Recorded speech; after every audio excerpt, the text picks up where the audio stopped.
Nós estamos com um tema muito bonito que é alicerce. A Bíblia diz: não remova os marcos antigos que colocaram teus pais. Eu gosto desse texto porque ele fala sobre esses alicerces que Deus tem dado à sua igreja e ao seu povo de uma forma muito especial. E quando você fala em alicerces, quando a equipe pastoral pensou, eu estava pensando nos grandes temas da tradição reformada. Não tenha medo da palavra tradição.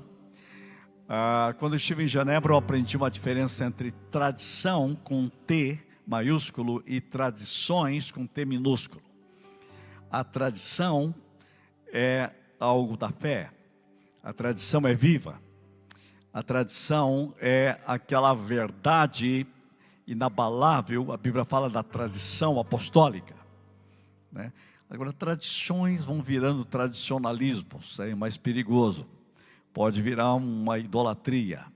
Mas quando a gente fala da tradição da fé, da tradição reformada, existem pilares, que são alicerces que não pode, você não pode perder eles.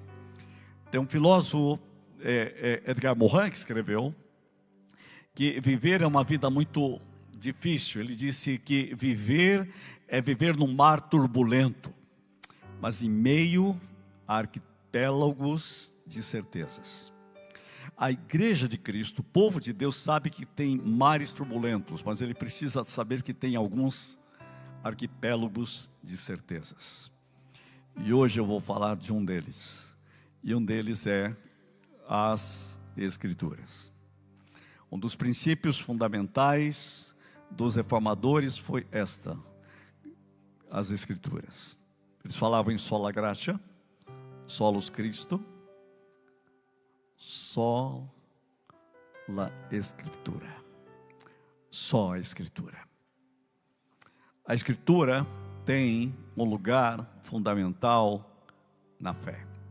Eu quero começar lendo com vocês 4 versículos para que você abra a mente e deixe a palavra de Deus vir ao encontro do seu coração nessa realidade.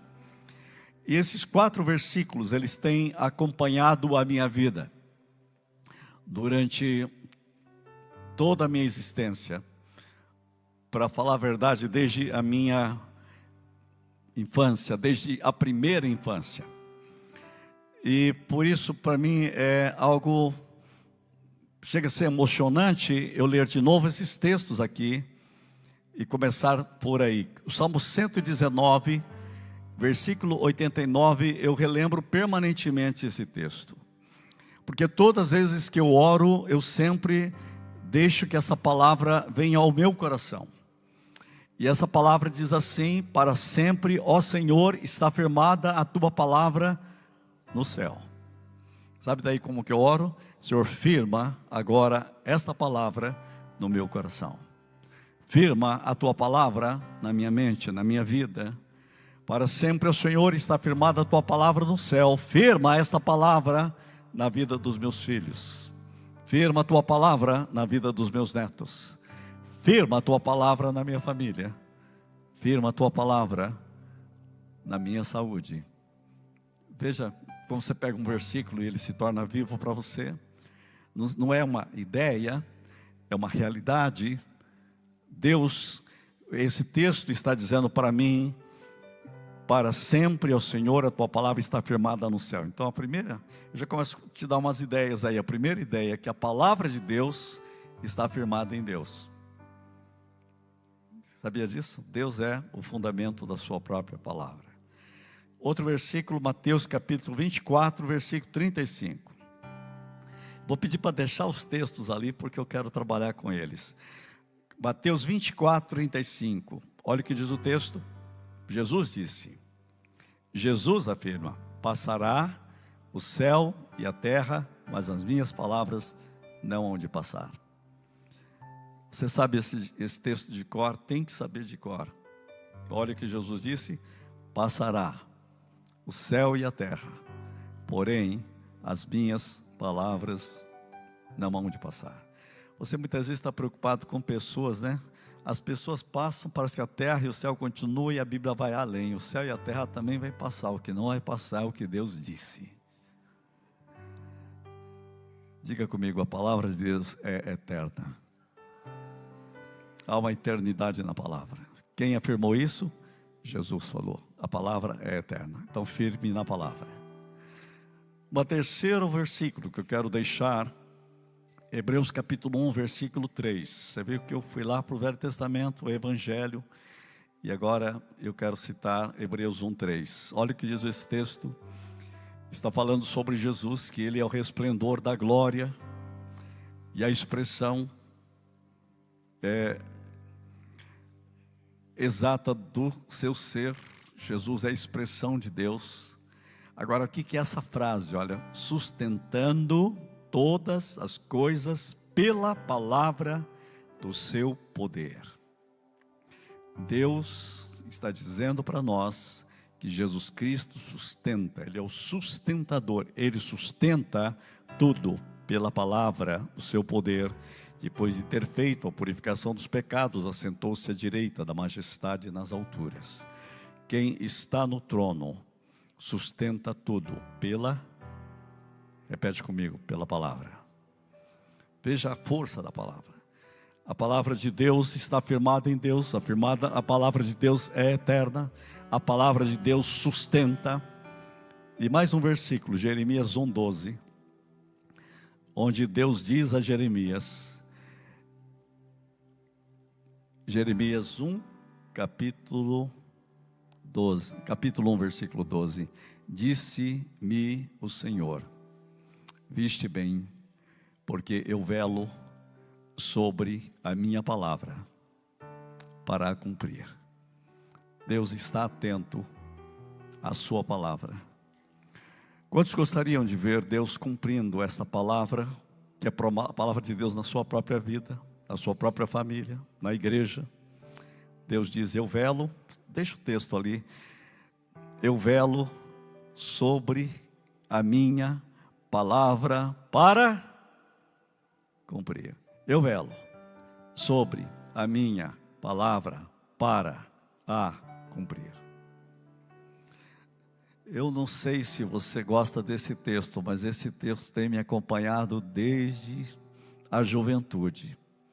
Foi aqui na igreja que eu ouvi esse texto a primeira vez, nos meus 14 anos, e ele nunca mais saiu da minha mente e do meu coração, porque ele se tornou uma chave que abria todas as portas, porque eu estava entendendo que o meu Deus é um Deus que tem uma palavra, e Ele diz, eu estou atento à minha palavra e eu vou cumprir o que eu disse. Firmado eu estou na palavra, porque o meu Deus diz, eu velo sobre a minha palavra para a cumprir. Você crê nisso? Vocês já observaram que olhou 4 versículos, você já viu que estamos falando de um alicerce? Você descobriu já por que a reforma achou nas escrituras a chave de tudo? Eu quero hoje refletir sobre esse tema de uma importância incrível, as escrituras. Sabe por que, gente? A Bíblia é o fundamento da nossa fé. A Bíblia é a bússola. Eu gosto de dizer também que a Bíblia é o manual do fabricante. Se você seguir o manual, vai dar certo. Sabe que eu olho para a Bíblia, eu vejo a Bíblia como esta bússola que me direciona, é um guia para a vida cristã. Eu quero começar dizendo de minha paixão pela palavra de Deus nessa introdução. Uma vez eu ouvi Billy Graham, eu estava numa conferência de pastores, era 1979, eu sentei no primeiro banco e eu fiquei impressionado com Billy Graham. E uma frase que eu não esqueço, quando ele começou a falar, ele disse assim, quando eu abro a minha Bíblia, ela incendeia nas minhas mãos. Essa tem sido a minha experiência quando eu abro a Bíblia. Em todos os momentos, eu digo a vocês a mesma experiência de Billy Graham. Ela incendeia nas minhas mãos. Este livro é inesgotável. E nós precisamos ter uma percepção dessa palavra. Mas eu quero começar com você bem criança. Quando eu era criança, eu penso que eu devia ter por volta de 5 ou 6 anos. Eu me lembro quando a minha mãe me ensinou o Salmo 1. E no Salmo 1 estava escrito que aquele que medita na palavra de dia e de noite será como árvore plantada junto à corrente de águas, que dá o seu fruto na estação própria, e tudo quanto ele fizer será bem sucedido. Eu me lembro ela me ensinando o Salmo 1,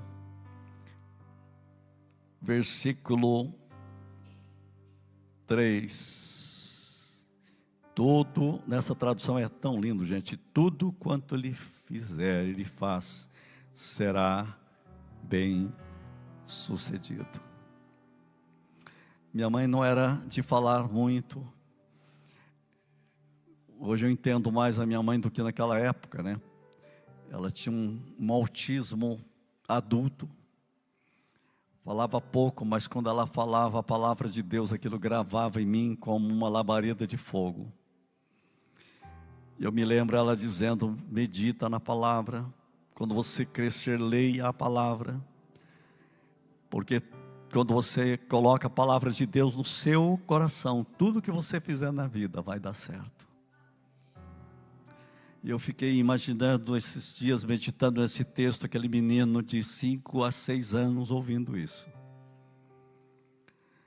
E algo estava plantando, e o que eu sou hoje eu devo àquela mãe que plantou em mim a palavra.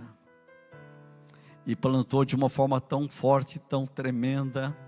Eu me lembro um dia quando ela saiu, ela nunca saía. Meu pai trabalhava em casa, ele era tinha uma tinturaria, uma lavanderia. E um dia desapareceu minha mãe. E um dia, quando eu vi à tarde, ela estava voltando com a Bíblia na mão. E ela me deu, foi o primeiro presente. Eu não lembro até de outro presente, mas eu recebi esse presente, era uma Bíblia. Eu estava começando logo depois a ler. E eu me lembro, na minha pré-adolescência, que ela me deu um outro texto, que eu quero que vocês saibam por que isso marcou a minha vida. Salmo 119, versículo 9. Ela chegou para mim e disse: olha o que diz a Bíblia. De que maneira poderá o jovem guardar puro o seu caminho, observando-o segundo a tua palavra. E ela estava me ensinando na minha pré-adolescência que a minha vida, para dar certo como jovem, eu deveria alinhar a minha vida com a palavra. Gente, ela me deu poucos assim focos de ensinamento, mas todos eles eram relacionados com a palavra. Isso tudo me fez ver, ao pensar nessa vida que eu vivi. E eu louvo a Deus porque eu sou o resultado disso. Tudo que você fizer será bem sucedido. Eu me lembro no seminário, um jovem que se tornou um pastor, já faleceu. Ele disse um dia para mim: por que tudo para você dá certo? Parece que você procura, as coisas acontecem. Aí eu lembrei: olha, acho que é por causa só disso. Eu tenho na minha cabeça um texto que está dizendo todo o tempo: tudo que você fizer será bem sucedido. Minha mãe plantou uma semente tão forte. Aquele que medita na minha palavra será como alguém plantado junto à corrente de águas. E tudo que ele fizer será bem sucedido. Aí eu tenho dito: Senhor, alinha minha vida com a tua palavra. E eu era um jovem, 14 a 15 anos, e eu vi um homem pregar aqui. Não era aqui, era ali. Alguns vão lembrar dele. Aquele homem falou sobre a palavra. Antônio Abuchain. como nunca eu via ou visto alguém apresentar a palavra daquela forma. E eu me lembro, acho que ele estava aí naquele dia. Ele disse assim: eu velo sobre a minha palavra para cumprir. Foi a primeira vez que eu vi esse texto. E nós estávamos ali como jovens. Aquilo causou um impacto dentro de nós.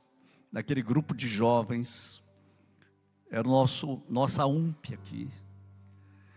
Vocês não imaginam o que começou a acontecer. Nós ficamos famintos pela palavra, sedentos pela palavra, para estudar a palavra. Aqueles jovens se tornaram arautos da palavra. Todos tinham a Bíblia na mão e todos liam a Bíblia e todos comunicavam com os outros. E aquele estudo foi incrível, gente. Eu velo sobre a minha palavra para a cumprir. Deixe a sua vida firmar na palavra de Deus. Aquilo mudou muito a minha vida. Aquilo modelou a minha juventude. Estou contando uma história para vocês entenderem isso. Aí eu estou no seminário do Instituto Bíblico João Calvino. Problemas existiram nas igrejas e um professor foi convidado para suprir uma aula de teologia pastoral. Esse homem estava quase cego. E ele foi lá dar aula para nós. Jonas Dias Martins. Eu me lembro de uma aula dele que ele disse assim: quando você for pregar, leia a Bíblia 50 vezes. Leia o texto 50 vezes. Até que o texto exploda dentro de você. Olha só. Imagine um jovem, eu tinha 20 anos, ouvindo isso em teologia pastoral, talvez do maior pastor que nós já ouvimos falar sobre. E ele estava dando o segredo. Sabe qual? O alicerce. Sabe qual? A palavra. As Escrituras. Eu cheguei depois a ler algo semelhante de Charles Spurgeon, que foi o príncipe dos pregadores, o homem mais incrível que pregou o Evangelho no Reino Unido. E um texto dele diz, ele está ensinando aos alunos dele, e olha o que ele diz: estude a Bíblia e ore. Estude a Bíblia e ore, até que a Bíblia esteja vazando pelos seus poros. E quando estiver vazando pelos seus poros, suba ao púlpito e pregue. Aí eu descobri qual o segredo de Charles Spurgeon. Sabe o quê? Alicerce da palavra. Oração e palavra. Aí eu chego na faculdade de teologia. Deus, que eu não posso contar todos os detalhes, mas eu acabei indo, descobri um jeito de fazer uma aula com um professor que eu vou colocar o nome dele aqui porque eu preciso honrar o maior professor que eu tive em toda a minha vida, chamado Yoshikazu Takiya. Todo mundo que foi aluno dele acho que vai concordar comigo. Eu duvido que não tenha 100% dos alunos que não concordem que ele foi o maior professor também deles também. Yoshikazu Takiya, doutor em Antigo Testamento.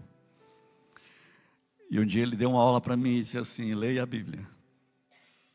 Não para interpretar a Bíblia, mas leia a Bíblia até que ela comece a interpretar você. Leia a Bíblia até que ela corrija o que você tem na cabeça. Leia a Bíblia até que ela corrija o que você tem na cabeça. Gente, ouvindo isso de um dos maiores intelectuais que eu encontrei na terra, nem fora do Brasil encontrei alguém no nível dele. Faleceu recentemente, dos Estados Unidos. Saiu do Brasil, voltou para ser missionário no Japão e depois foi aos Estados Unidos e faleceu na casa da filha. Ele comunicou comigo um pouco antes, ele ficou vibrando, sabia o que eu tinha me tornado como pastor. Mas aqui eu estou falando dele.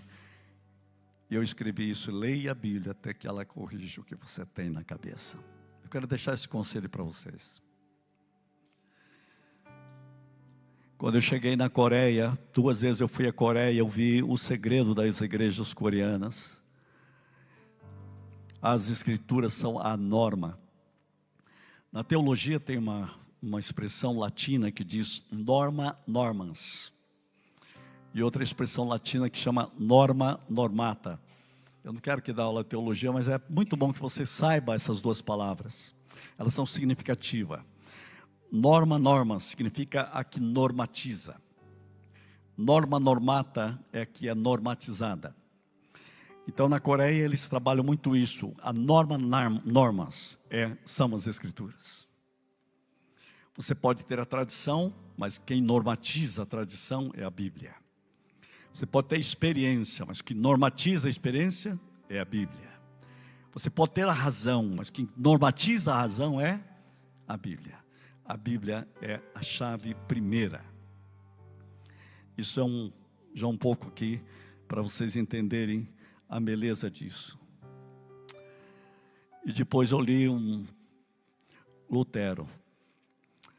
Lutero, uma vez, quando ele estava naquela batalha terrível, ou você nega tudo isso, ou você vai ser condenado. Lutero disse uma frase fundamental. Olha o que ele disse: a minha consciência é cativa da palavra de Deus. Quero que você grave essa frase. A minha consciência é cativa da palavra de Deus. Não é bom nem sábio fazer algo contra a consciência. E ele estava dizendo: eu vou firmar toda a minha vida na palavra.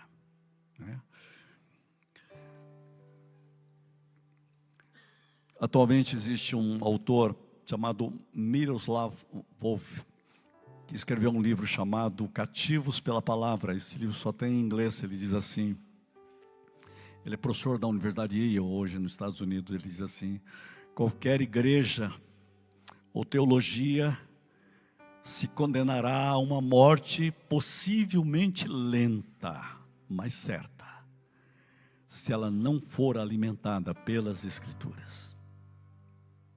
Vou repetir: qualquer igreja ou teologia se condenará a uma morte possivelmente lenta, mas certa, se ela não for alimentada pelas Escrituras. Gente, eu estou citando talvez o maior teólogo vivo hoje do mundo, porque uma última já está indo, Miroslav Volf.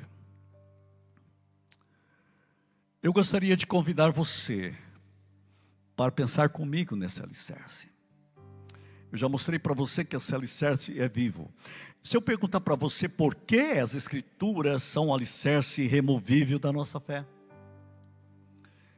eu diria: por sua autoridade.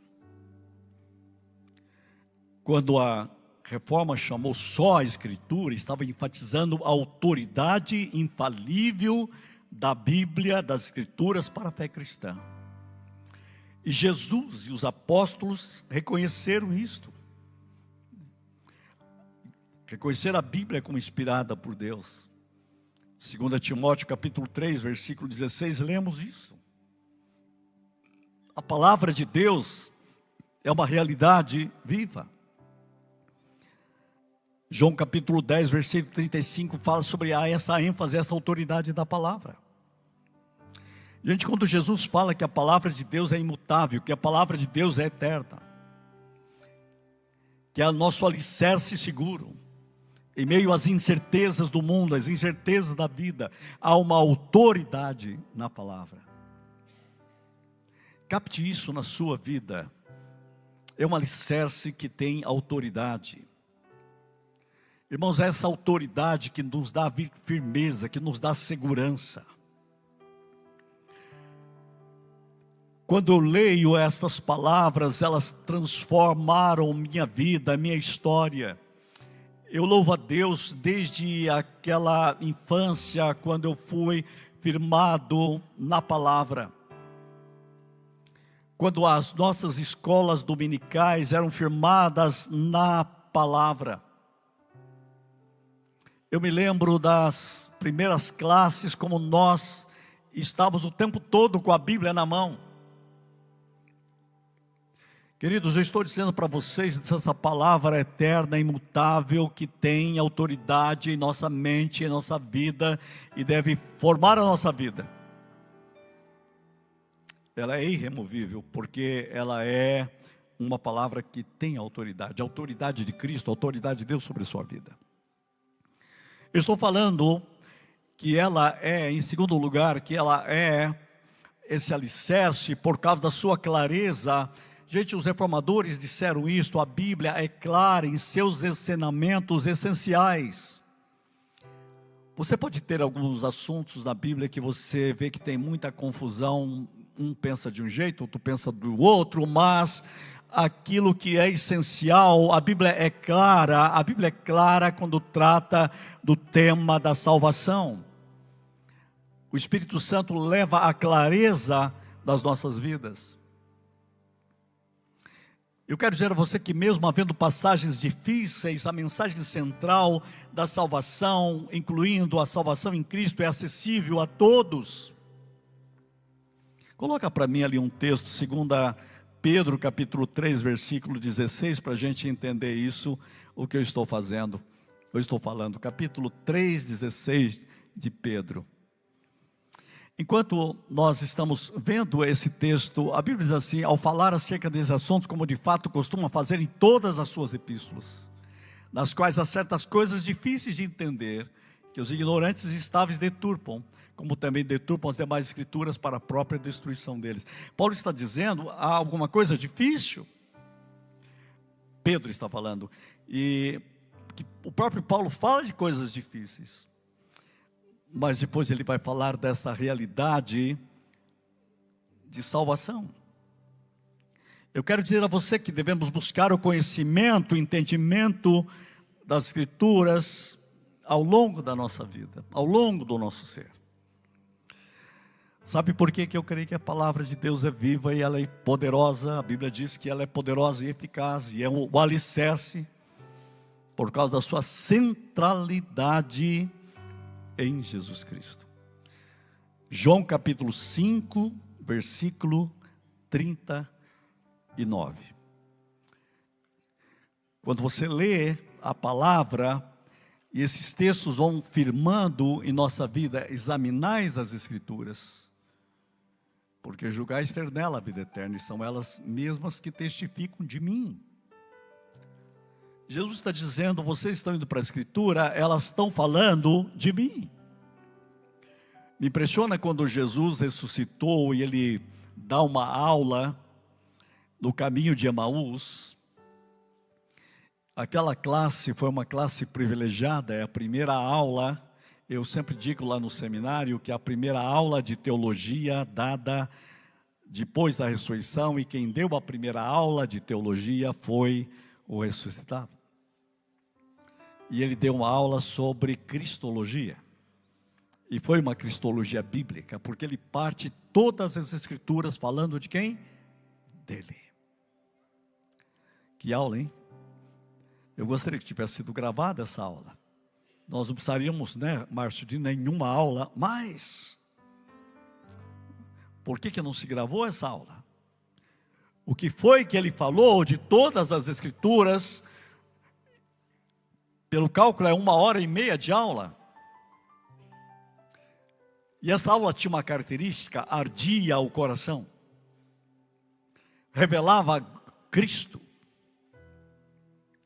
E eu fico a pensar na maravilha disto. A centralidade das escrituras é Cristo, e quem fala isto é o próprio Jesus.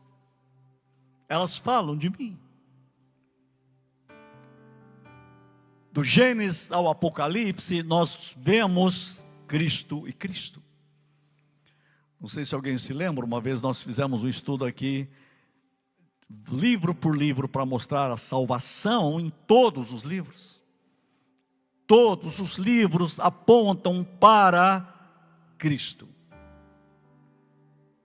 A centralidade é um pilar das escrituras, porque a centralidade é Cristo.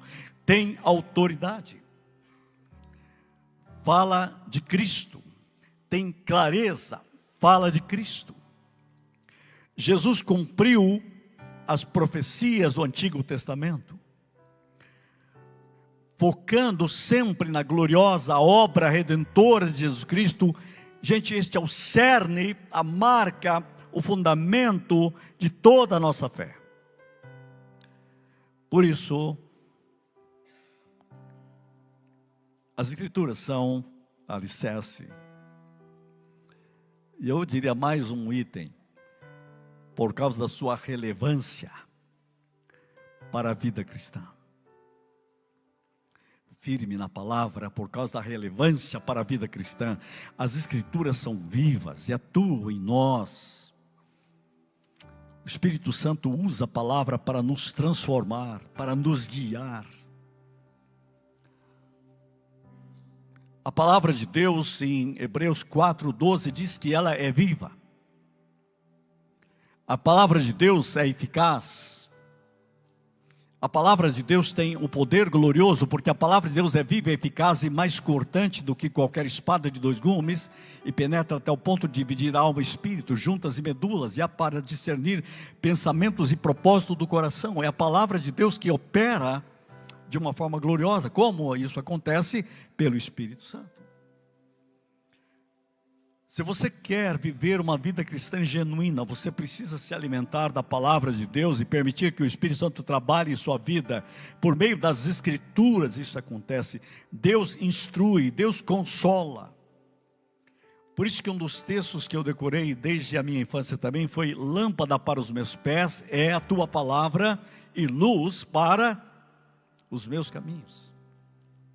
Salmo 119, versículo 105 é um texto significativo para as nossas vidas. Lâmpada para os meus pés.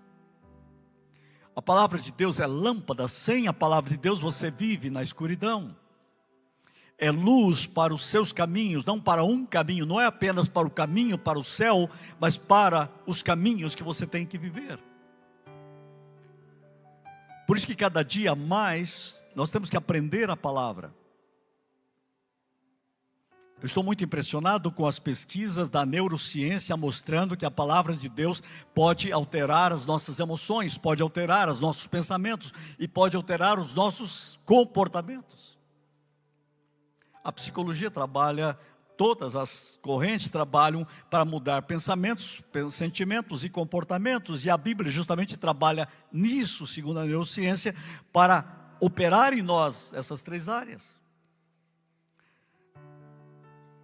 A palavra de Deus, ela instrui, ela repreende, ela equipa para toda a obra da vida. 2 Timóteo capítulo 3, versículo 16 e 17. Olha o que esse texto diz, para que a gente compreenda como é isso que eu e você estamos precisando. Toda a Escritura é inspirada por Deus e útil para quê? Para o ensino. Útil para quê? Para a repreensão, porque você precisa de acerto na sua vida, você precisa de lutar contra o pior de você mesmo, para correção. Eu preciso e você precisa de correção. A palavra de Deus é o espelho da igreja. A igreja que tem futuro é aquela que olha para a Bíblia, ela tem um espelho. A sua vida cristã, a sua família precisa de um espelho da palavra. Por quê? Porque ela corrige. E para a educação na justiça, isso é para trazer a ordem de Deus no meio da desordem da vida, da desordem do mundo, da desordem familiar. É a palavra de Deus que realinha você para a ordem de Deus. Por isso devemos dedicar a leitura e a aplicação da prática das Escrituras, para que possamos viver em obediência ao Senhor e experimentar o pleno propósito que Ele tem para a minha e para a sua vida. Eu quero concluir com isso, dizer que as Escrituras são um tesouro inestimável que Deus nos concedeu.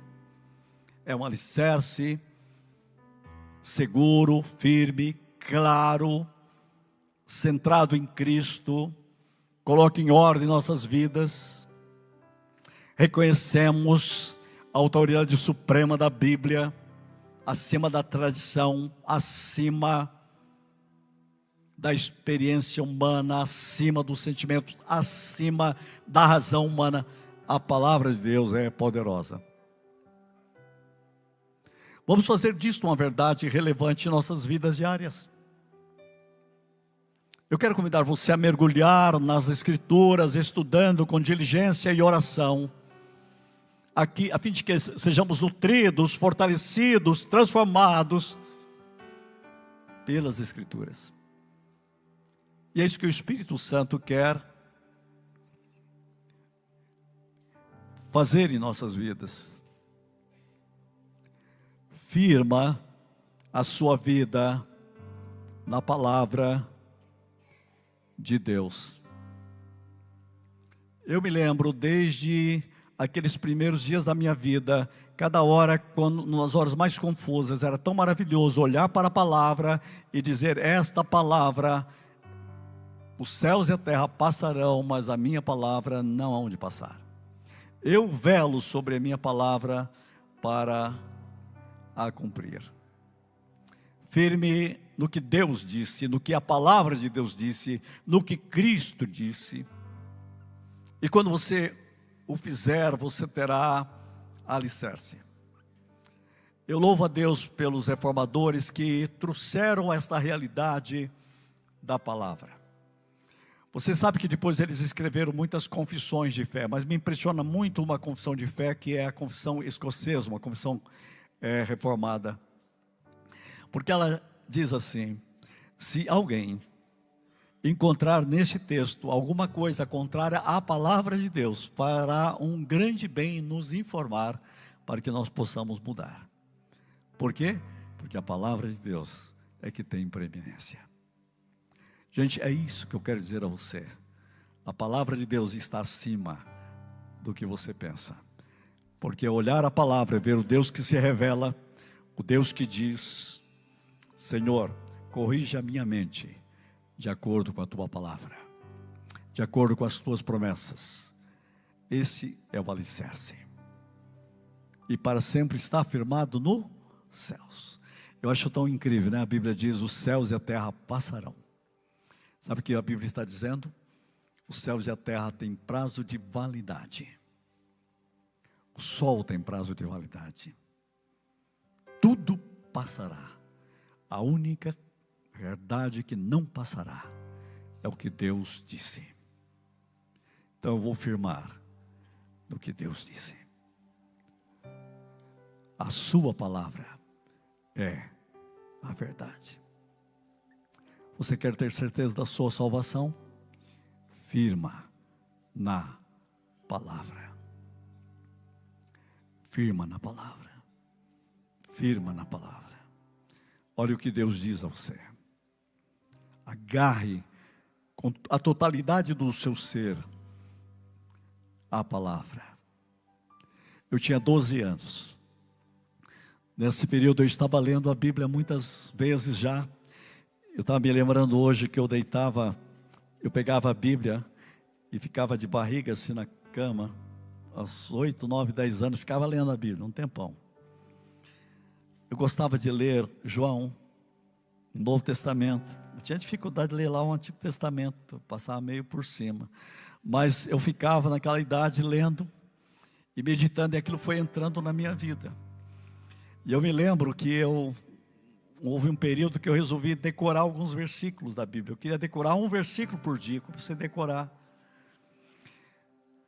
E lá pelos 12 ou 13 anos, eu me lembro que um dia meu pai chegou para mim e disse assim: eu já disse a vocês, meu pai faleceu quando eu tinha 13 anos. Eu ia quase fazer 14. Eu me lembro que nós conversávamos muito. Ele era o meu grande amigo. Todos os dias nós conversávamos muito. Por isso que quando eu perdi meu pai, levei uns 6 anos para voltar de novo a sorrir e ser diferente. Não sabia como fazer isso, né? Mas eu me lembro que um dia ele chegou para mim e disse: como a gente pode ter certeza da salvação? Eu falei: eu estou inquieto com essa questão da salvação. Porque já começava a ouvir gente pregar em rádio, aquela mundo de coisas, tem muitas besteiras sendo pregadas, né? E ele ficava assim meio assustado com aquilo tudo. O rádio ficava ligado o tempo todo, gente pregava para lá e para cá. Isso eu estou falando Faz tempo, 1965, por aí, 65 para 6.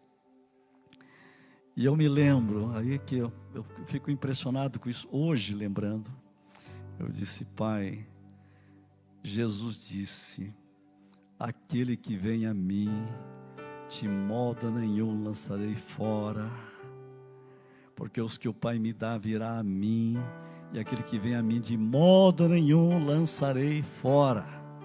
O senhor tem que firmar no que a Bíblia diz. Gente, eu tinha 12 anos.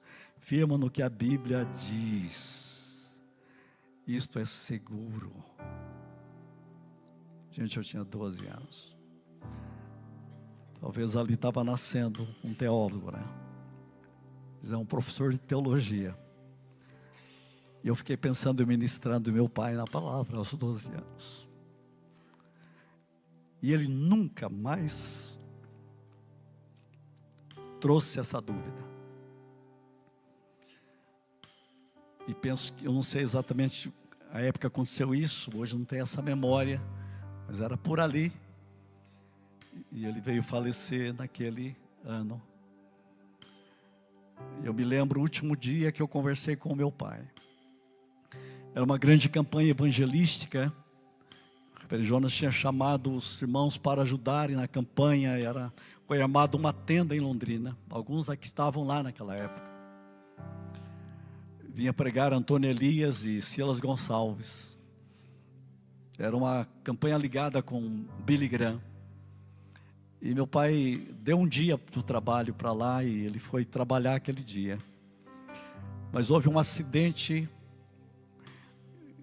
fatal e ele faleceu naquela tarde daquele dia, de 15 de setembro de 1966. Um dia ou 2 dias antes da campanha começar. Tanto que o funeral dele, quem pregou foi o reverendo Antônio Elias.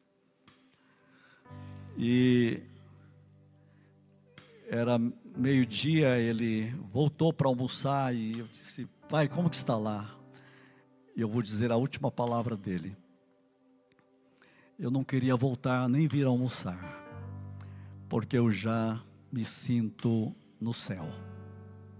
Eu já estou no céu. Aquela tarde ele partiu.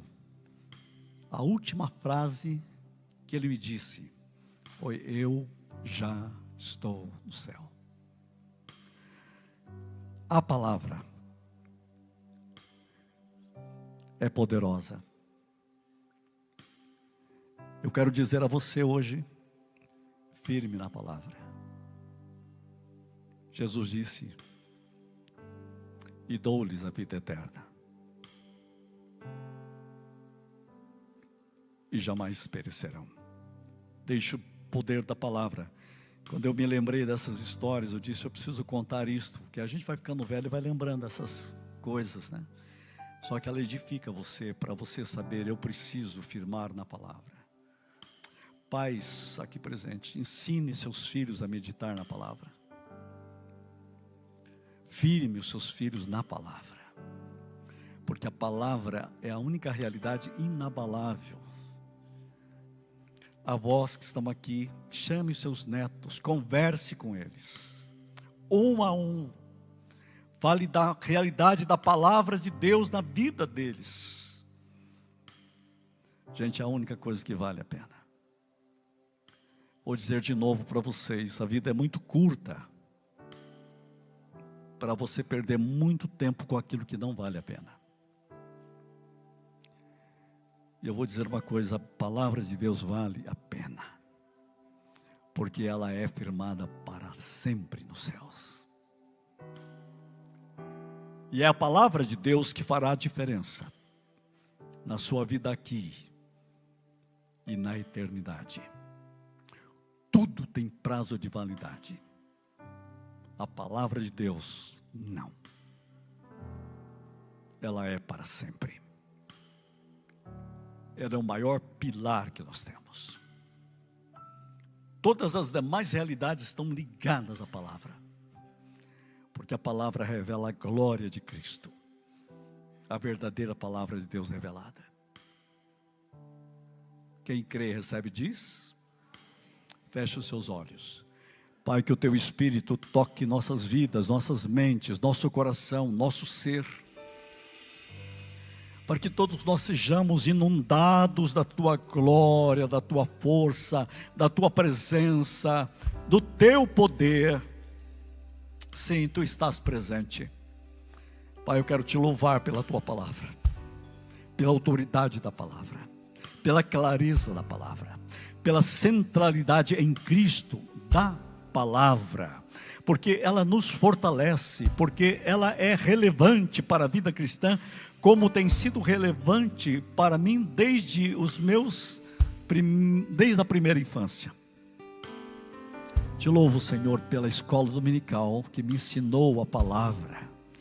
Te agradeço pelos professores que me ensinaram a Tua palavra desde os primeiros dias, pela minha família que ensinou a Tua palavra. Te louvo, Senhor, pelo mundo teológico que tem me feito amar cada vez mais a Tua palavra. Obrigado por esta igreja que tem aqui uma relevância neste púlpito, que é a relevância da palavra. Pai, nós louvamos o Teu nome e pedimos: muda-nos, cura-nos pela Tua palavra, fortalece-nos pela Tua palavra, muda-nos pela Tua palavra, alinha nossa vida com a Tua palavra, cura-nos de acordo com as promessas da Tua palavra, para glorificar Jesus. Para o Teu louvor, glória e honra oramos, em nome de Jesus. Quem crê recebe diz amém. Deus diz: eu velo sobre a minha palavra para a cumprir. Que a palavra de Deus seja cumprida na sua vida. Amém.